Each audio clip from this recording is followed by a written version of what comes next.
Children, अपनी पिछली video में मैंने आपसे एक सवाल पूछा था और वो ये कि हमारे एटमॉस्फेयर में ऑक्सीजन को वापस कौन लेकर आता है, यानी कि रिफिल कौन करता है।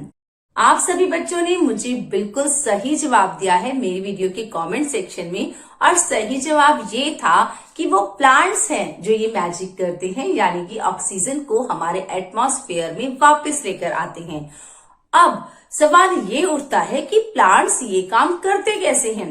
आइए इस सवाल का जवाब ढूंढते हैं और चलते हैं अपने लेसन नंबर 15 हमारे चारों ओर वायु यानी कि एयर अराउंड अस में।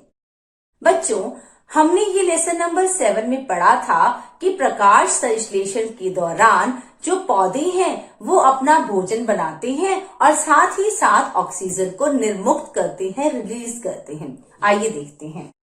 प्रकाश संश्लेषण, प्रकाश यानी कि लाइट, और संश्लेषण मतलब होता है किसी चीज को सिंथेसाइज करना यानी कि बनाना। तो जब हम किसी चीज को प्रकाश की मदद से बनाते हैं तो उसको हम कहते हैं प्रकाश संश्लेषण। तो बच्चों, जो हरे पौधे होते हैं वो इस प्रोसेस के दौरान ऑक्सीजन को रिलीज करते हैं।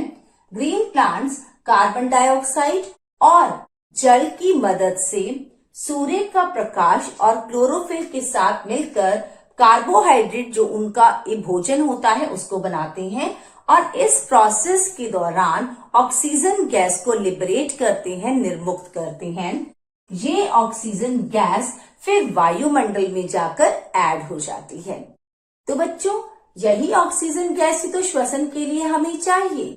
तो सभी जीव, जब ये ऑक्सीजन गैस हमारे एटमॉस्फेयर में, हमारे वायुमंडल में आ जाती है, तब सभी जीव इस ऑक्सीजन को यूज करते हैं श्वसन प्रोसेस के लिए, यानी कि ब्रीथ करने के लिए, सांस लेने के लिए। तो बच्चों, इस तरह से हमने देखा कि प्रकाश संश्लेषण के दौरान हरे पौधे कार्बन डाइऑक्साइड और जल की मदद से, ये क्लोरोफिल पाया जाता है पौधों की हरी पत्तियों में। जो पत्ते होते हैं वो ग्रीन कलर के होते हैं। किस वजह से? क्योंकि उनके अंदर क्लोरोफिल पाया जाता है और यही क्लोरोफिल सूर्य के प्रकाश को एब्जॉर्ब करके पौधों के लिए भोजन बनाता है, जो कार्बोहाइड्रेट यानी कि मंड के रूप में उसके अंदर स्टोर हो जाता है और ऑक्सीजन गैस हमारे वायुमंडल में आ जाती है। तो बच्चों, अब हम समझ चुके हैं कि जीवों की श्वसन के लिए किस तरह से हरे पौधे ऑक्सीजन गैस को लिबरेट करते हैं, ऐड करते हैं एटमॉस्फेयर में। इसको और समझने के लिए कि किस तरह से ऑक्सीजन का चक्र चलता रहता है, हम ऑक्सीजन साइकिल भी डिस्कस करते हैं। बच्चों, जो पौधे होते हैं वो प्रकाश संश्लेषण के दौरान ऑक्सीजन गैस को निर्मुक्त करते हैं। ये अभी अभी हमने देखा। ये जो ऑक्सीजन गैस होती है ये पौधे और जीव जंतु कंज्यूम करते हैं, ब्रीदिंग के टाइम पर अपने शरीर के अंदर लेते हैं। उसके बाद जब ये ऑक्सीजन गैस अंदर लेते हैं तब ये कार्बन डाइऑक्साइड गैस को बाहर छोड़ते हैं। और भी जितनी ह्यूमन एक्टिविटीज होती हैं, जैसे कि बर्निंग है, उससे भी कार्बन डाइऑक्साइड हमारे एटमॉस्फेयर में, वायुमंडल में ऐड हो जाती है। ये जो कार्बन डाइऑक्साइड हमारे एटमॉस्फेयर में ऐड हुई, ये कार्बन डाइऑक्साइड किसको चाहिए? पौधों को। किस चीज के लिए? अभी अभी हमने डिस्कस किया था, हरे पौधों को खाना बनाने के लिए सबसे मेन इंग्रेडिएंट जो चाहिए होता है वो होता है कार्बन डाइऑक्साइड। तो जो कार्बन डाइऑक्साइड जीव जंतुओं ने लिबरेट की ब्रीदिंग के टाइम पे और ह्यूमन एक्टिविटीज से जो कार्बन डाइऑक्साइड ऐड हुई एटमॉस्फेयर में, वो कार्बन डाइऑक्साइड हरे पौधे जो है वो उसको कंज्यूम करते हैं, ले लेते हैं। किस लिए? अपना भोजन बनाने के लिए। तो फिर जब भोजन बन जाता है तब वे ऑक्सीजन गैस को दोबारा लिबरेट करते हैं। तो ये चक्र हमारे एटमॉस्फेयर में चलता रहता है, जिसके कारण ऑक्सीजन और कार्बन डाइऑक्साइड के बीच एक संतुलन बना रहता है, एक बैलेंस बना रहता है।